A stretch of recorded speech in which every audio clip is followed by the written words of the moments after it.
I can send it. Hey, y'all, we're now recording, and I just want to welcome everyone to the dementia experience, which sounded kind of, I had some people say, gee, what is the dementia experience? I am Adrienne Navarro, and I work at USC Verdugo Hills Hospital. I know many of you through our Community Resource Center for Aging, where we do some programming such as the Caregiver Night Out, the grief group, and some other programs. So just welcome to all of you, and I'm so glad that you're with us today. I am really pleased to be doing this today with the Caregiver Action Network. I hope you all have heard of the Caregiver Action Network, or CAN. We'll call it CAN for short. CAN is located in Washington, D.C., and so they have a real national presence and a footprint, I should say. Purnima is on with us today from the Stepping Stones program here at USC Verdugo Hills Hospital. And she made this possible, really, because she knew of the expertise of CAN. And we really wanted to bring the Embodied Labs material to you. So we'll hear a lot more from Dakota Heath as he talks about their connection with California's Calgroves, and we'll learn a little bit more about how this came to be. But for the most part, I hope you'll relax, take in the material. We'll prepare you a little bit for what's coming as it's coming. And then be thinking of things you'd like to discuss, and I'll be facilitating a discussion after we see the material. Dakota Heath, by the way, is he's interned at Caregiver Action Network, but now been brought on as a policy and program fellow. So he's going to tell you more about that. I'm going to go ahead and turn it over to you, Dakota. And thank you for taking us through the material. Absolutely. And thank you for the wonderful introduction, Adria. Really appreciate that. So as Adria said, hi, everyone. I'm Dakota Heath. I'm with Caregiver Action Network. I'm here today to talk to you and show you the work that Embodied Labs has done to bring immersive training and empathy-based training to both virtual web-based experiences as well as a VR experience. So for a little bit of an agenda, as you've seen, we're going to do a little bit of welcome introductions.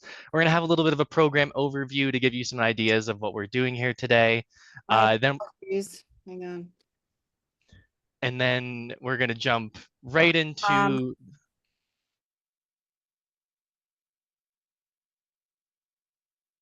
Sorry about that. We're going to be jumping right into the training itself right after the program overview.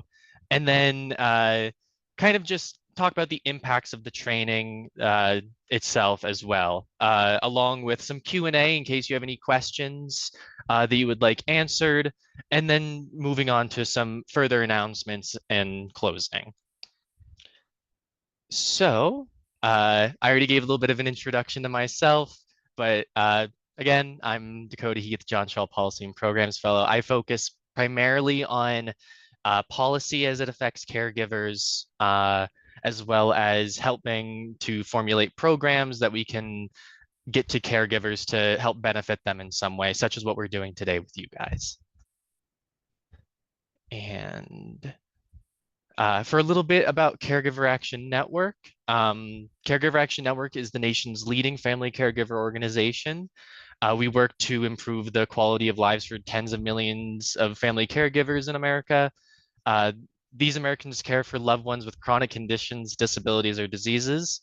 CAN also supports those meeting with living needs of older adults.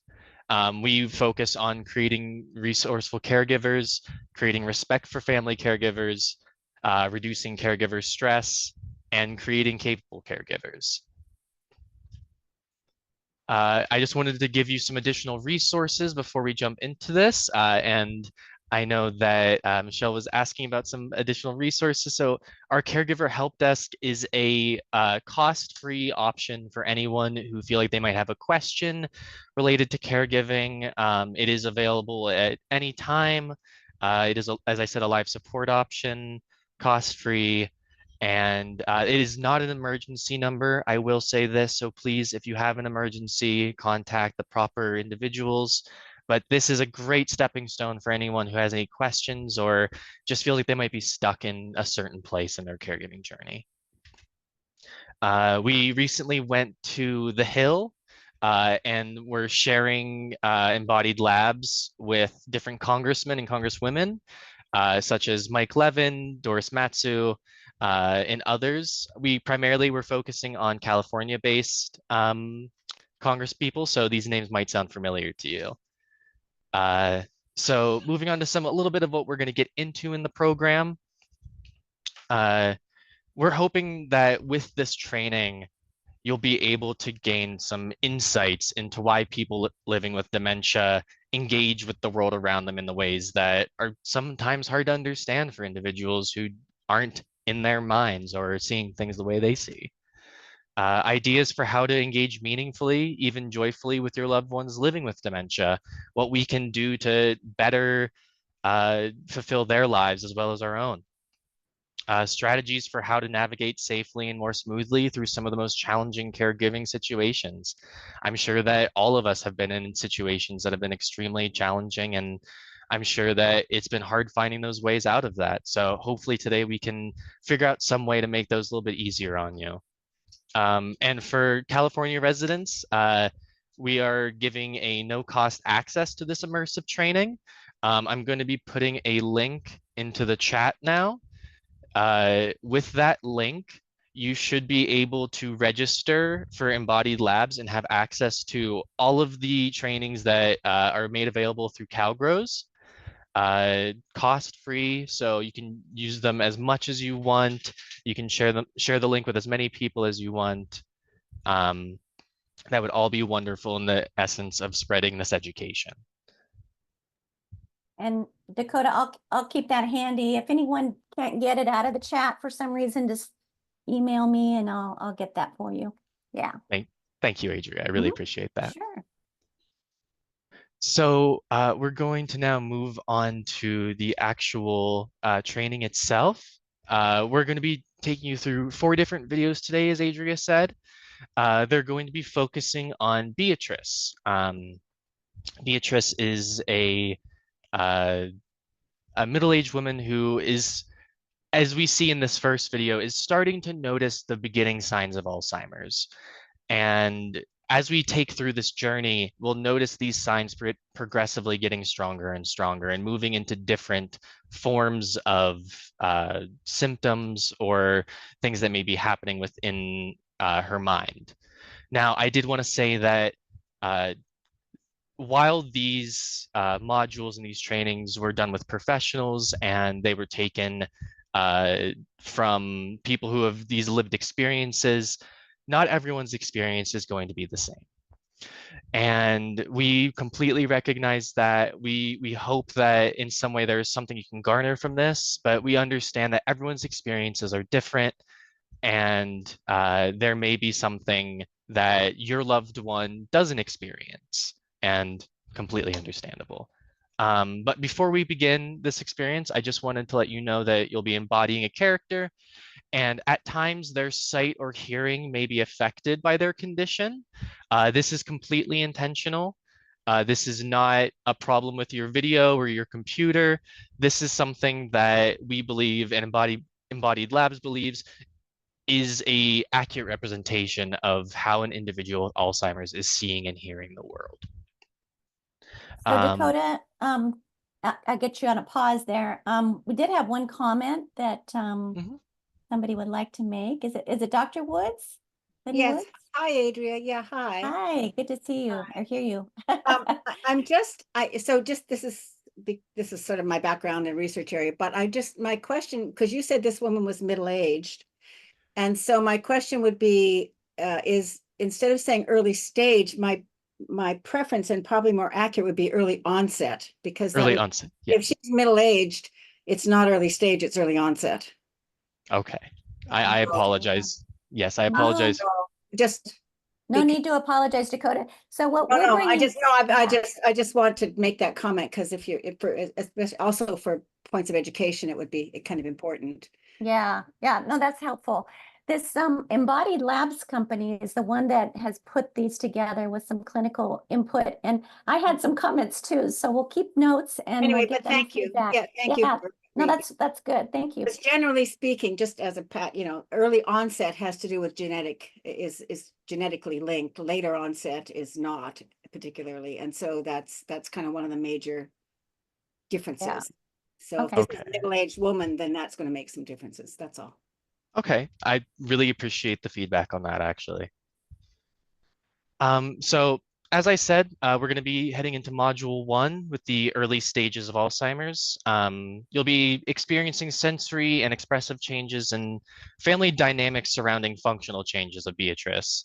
You'll also learn how the lobes of the brain work together to execute complex functions.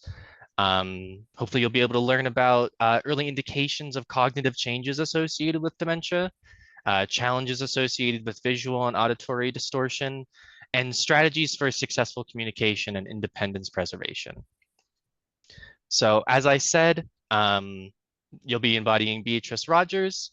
She's been a math teacher for nearly 4 decades. She enjoys spending time with her family, especially her grandson, Junior, cooking and going to mass every Sunday. Beatrice loves listening to music and is always ready to dance. So we're going to have this get started. And I just wanted to say that this is a 360 experience. So I'm going to be able to click and drag around the screen. You'll be able to see everything going around Beatrice. As well as there will be certain times where there will be little blue boxes that you'll be able to click on.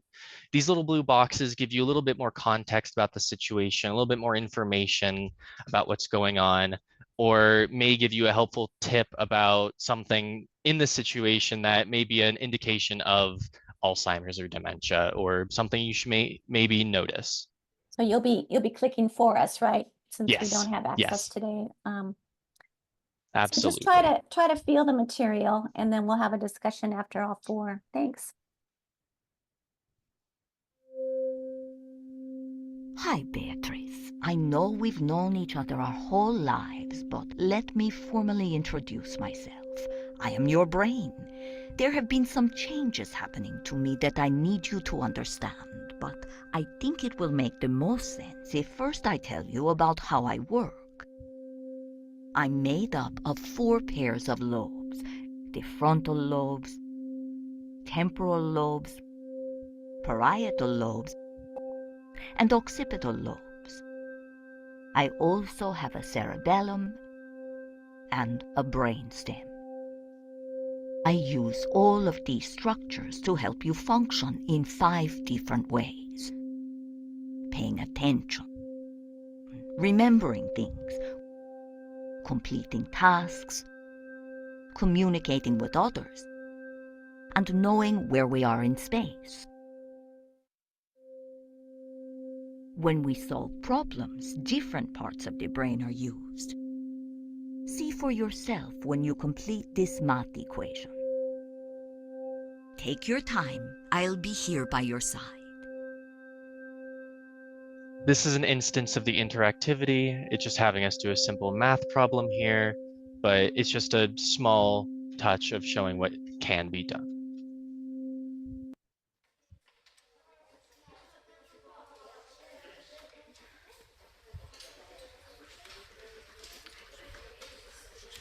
I know what X is. Can I write it on the board? Mrs. Rogers, could you just tell us? Miss Roger, are you going to finish the equation on the whiteboard? Miss Rogers, do we have any homework? Class is almost over. Class is over already?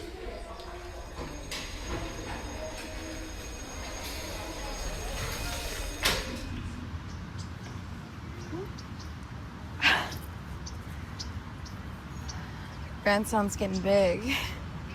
Grandson? He's got your eyes, you know.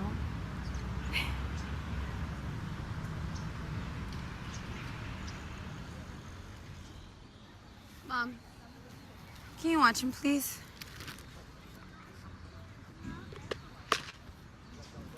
What a cute baby. Mom! Mom, Mom, I told you to watch him. You okay? Yeah. What's going on? But the trees are too big. Yeah, they're big. You gotta be safe, buddy. Hey, Mom. Who is that? Look what Junior found. Why does she have my purse? It's a race car. Trying to take away my car. Hey, you said you would come and play. You okay? Of course I'm okay. Mom? Why do you keep asking me if I'm okay? I'm fine. Grandma? Maybe we should go home soon and get some rest.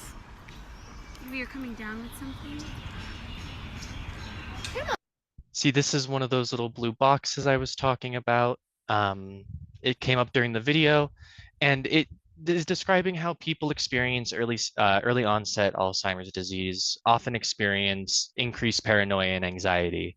As you can see, she had no idea who was originally walking up to her, and she was concerned about them taking her car because Junior was talking about how he found a car, and she just wasn't processing it fully. But continuing on. I'm excited about Easter this weekend. Are you excited? Easter already? Did you buy your favorite candies yet?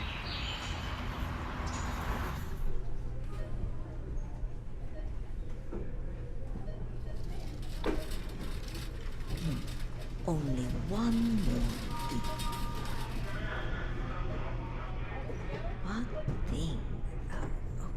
Oh, right. Flower.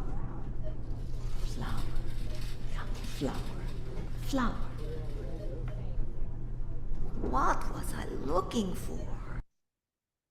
So communication is most successful when delivered slowly in short, simple sentences. People living with Alzheimer's disease do best with single-step directions and may get overwhelmed if too much information is given at one time. Now, this grocery store employee is going to come up to Beatriz and speak with her. Even without knowing her condition, without knowing what she's going through, I want you to kind of take time to think of how he could have handled this situation differently, or how he could have approached Beatrice differently. Excuse me, miss. Can I help you find something? You need baking flour? It's right back there at the bend and towards the light. Have a good day. What did he say? Flowers? I got those already.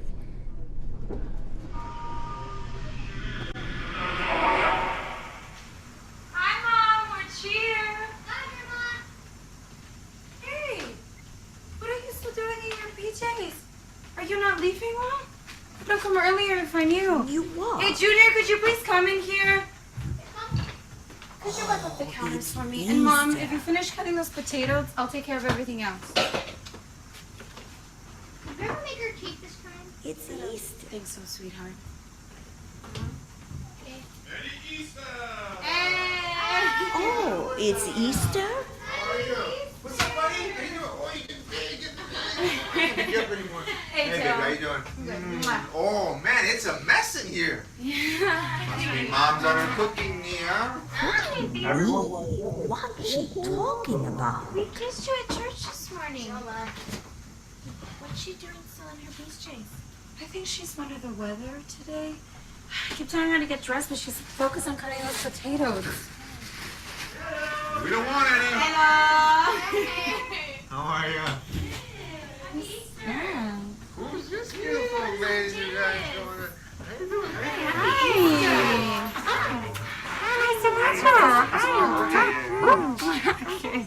Junior, how are you? I've heard so much about you. Why is her stuff on the sofa? Here's the sofa. Okay. Just to let everyone know, we're running a little behind on the food, but it'll be ready in about a hour. A tower? What? We're alarming. I know. I'm sorry. Tom is one of the weather Who's today, Tom? and she's just been cutting those potatoes in her BJ's all morning.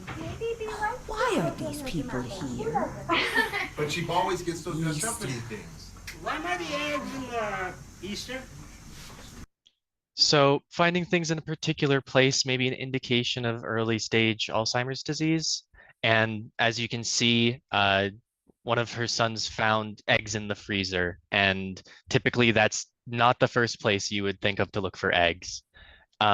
So given that that's just a small indication of something that could be something you could watch out for, is those small little things.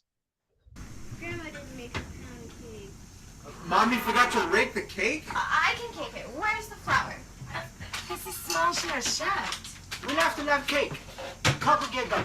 Okay, no one is leaving. No one is leaving. Everyone, go into the giving room. We'll be ready soon. She's still cutting toast? Tell them. You have to tell them. Grandma? Are you through? Take out your note and read it to them.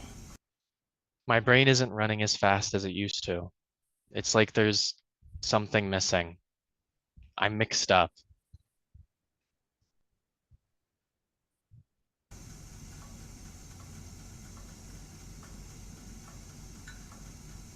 I think Grandma's sick.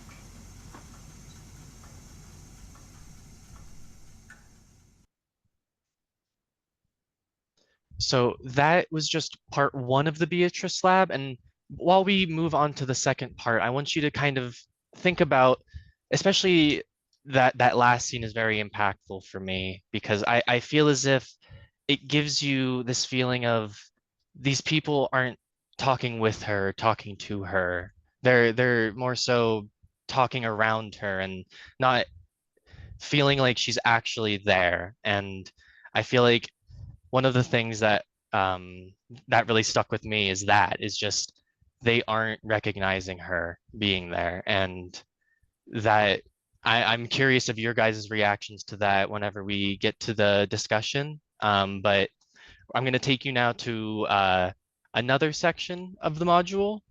We're still following Beatrice in this instance. We're going to be taking you inside of the brain. What we're going to see here is what's happening to someone who has Alzheimer's inside of their brain. And I want you to consider how these changes in the brain affect how one perceives and interacts with the world around them.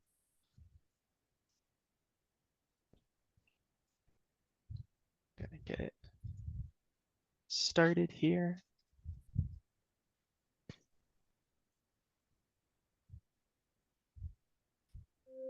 Hi, Beatrice. We've been feeling less like ourselves lately.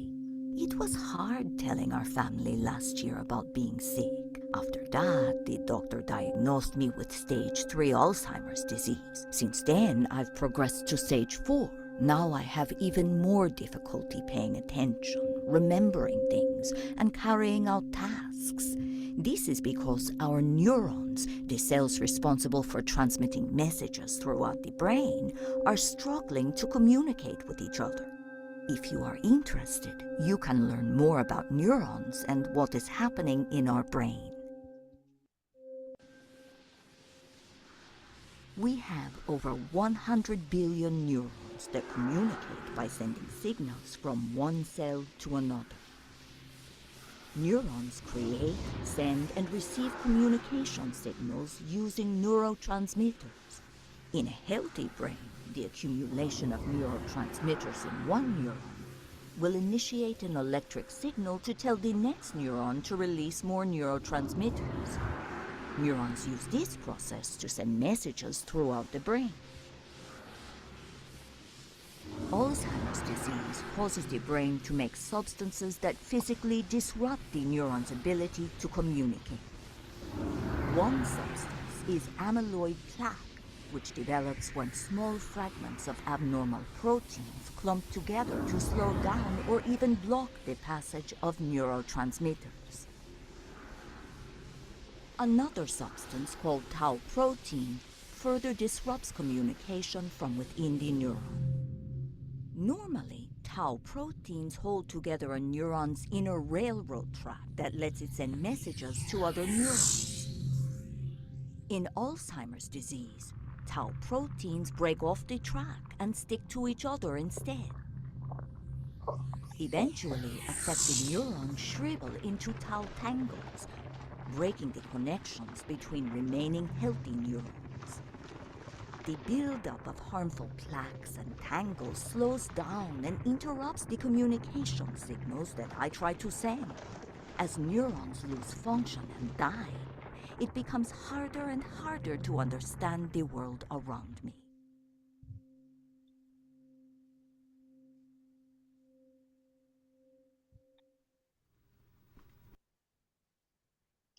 So that was just a little bit about what's going on inside of the brain whenever someone is struggling with Alzheimer's disease.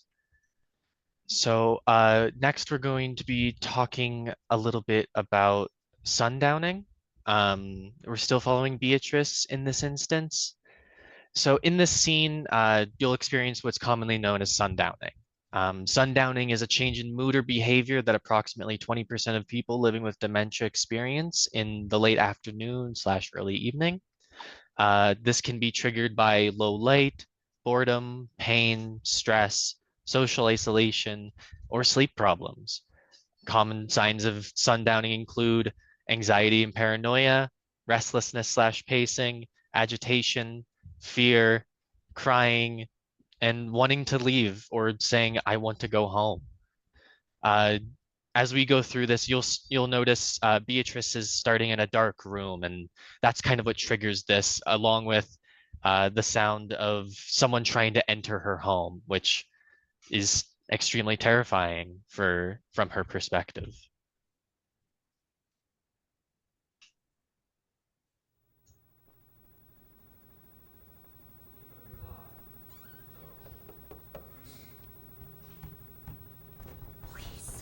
There. So bright light and noise can be overstimulating and disorienting, especially whenever it's in a dark room like this. So the TV we see going on over here can cause it. As you can see, low light can create visual confusion, which can intensify with physical / mental fatigue, thinking something's there that isn't there. Call for help. Ask who's there. I'm so sorry, Mom. I was breaking them up from soccer today. Tell them to leave. God damn it, you're Robert. Junior, can you open the curtains? Should I get her skills? It's okay. She's just scared, honey. It's okay. See? See, it was just the fan. And me and Junior. Okay? You okay? Is that better, Mom? Junior, can you bring out the suzzles out? Do I have to? I think she'd like it if you did. Okay.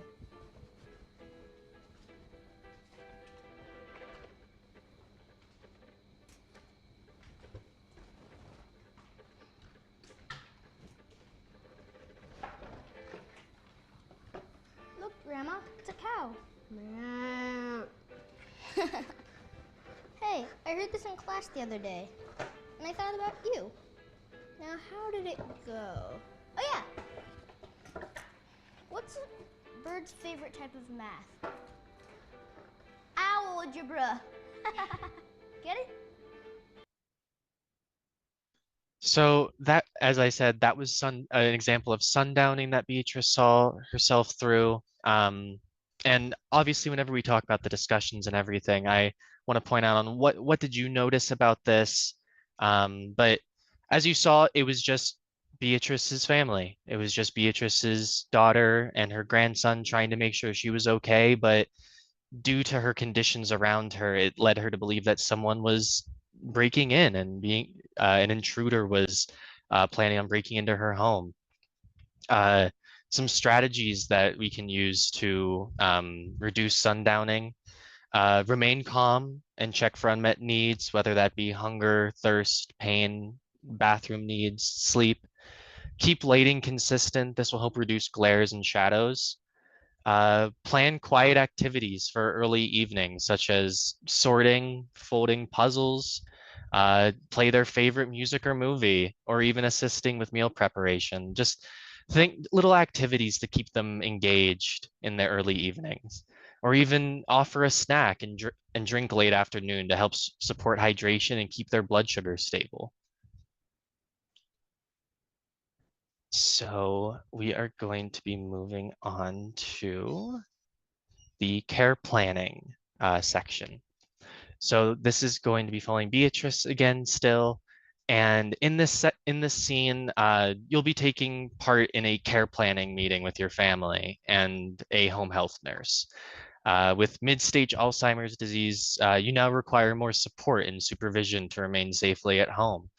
I want you to notice, just kind of similarly to the other ones, how you feel during this module. Just take in everything around you and act as if you are Beatrice in this situation, and consider how family dynamics affect the caregiving process and the care planning process, as well as how can you ensure the care plan meeting are person-centered to make sure that they're focused on the person that's being cared for. So we're gonna get started here.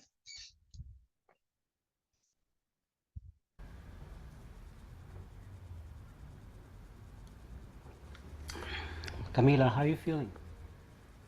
I'm okay. Joseph and I were talking, and we thought it might be a good idea if we get another person in here to help. Just for a day or two a week. I don't think that's a bad idea. What if we mark shoot the nurse when she comes? We can't afford any extra fun. It was just a mere accident. But you taught a constitution. So what? You guys have barely been around the last 18 months, and in one map bend, you think you can fix it? Junior and I are fully capable of taking care of her. Junior, Camila, she's just a chick. Tell them to stop, please. I know it's something I did, but I don't know what. Maybe I could stop by a day or two after my shifts. No way. You might feel that drive at night by yourself. Here she is. Who is this lady? Hi, Beatrice. Do you remember me? I'm Nurse Gabby, here for our monthly visit. I love your shirt today.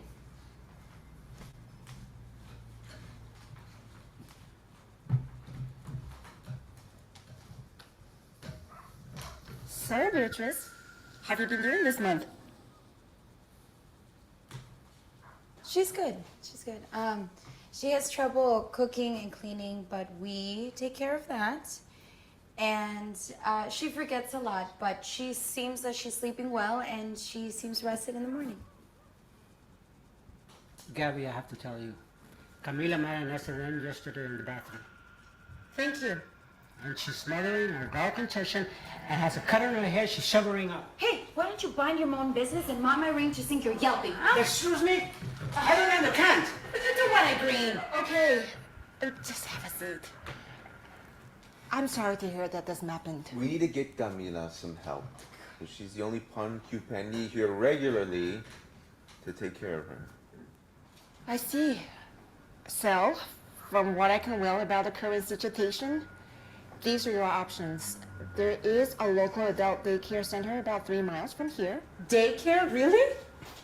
And you could take Beatrice downstairs and see if she likes it, and if she would like to attend the center a couple days a week. Thank you. You could also contact the local Department of Aging to hire a part-time CNA. They usually toast the sound $20 an hour, but the department might have resources to help with the cost. Okay. Caregiving is a marathon, not a sprint. I know you all care about Beatrice a lot, but Camila, for you to continue to give her the best care, it's important that you give yourself a break too. Okay? Do you understand? Okay. Thank you. I do.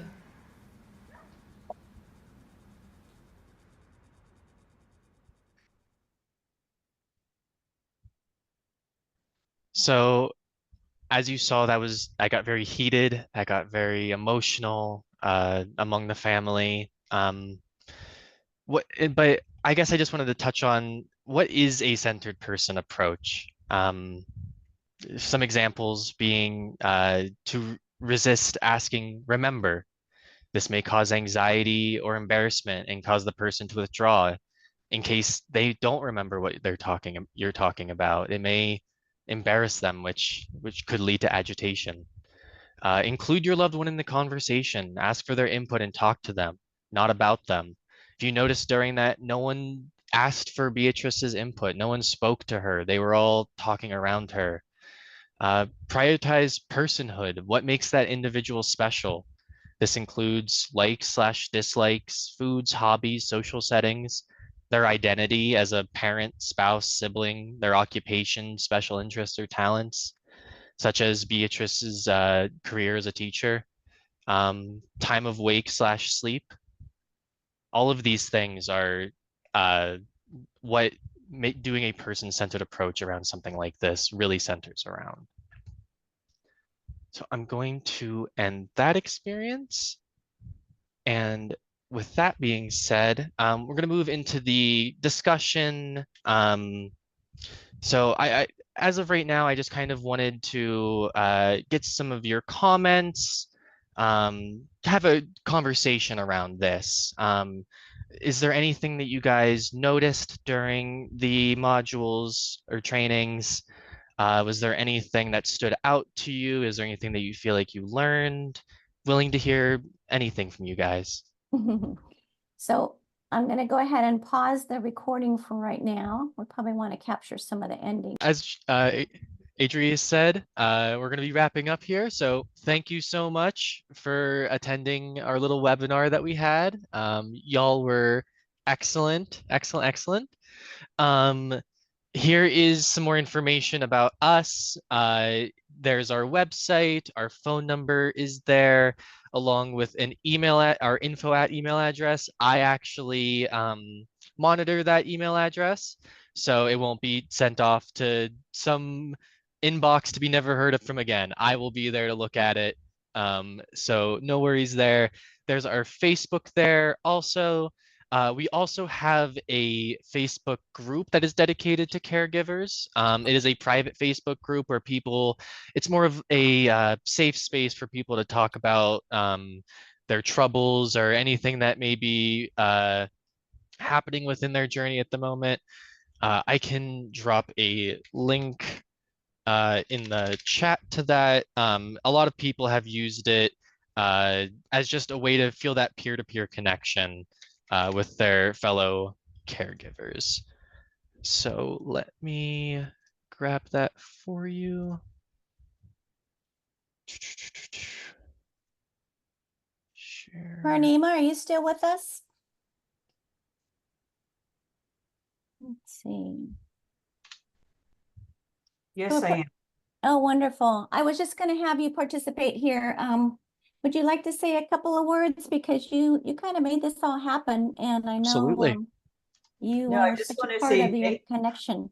I just want to say thank you so much. This was, I know, even though you think you know it all and how to work with people with Alzheimer's and dementia, there's always something new you learn every day. And this 3D video was very well done, very informative. I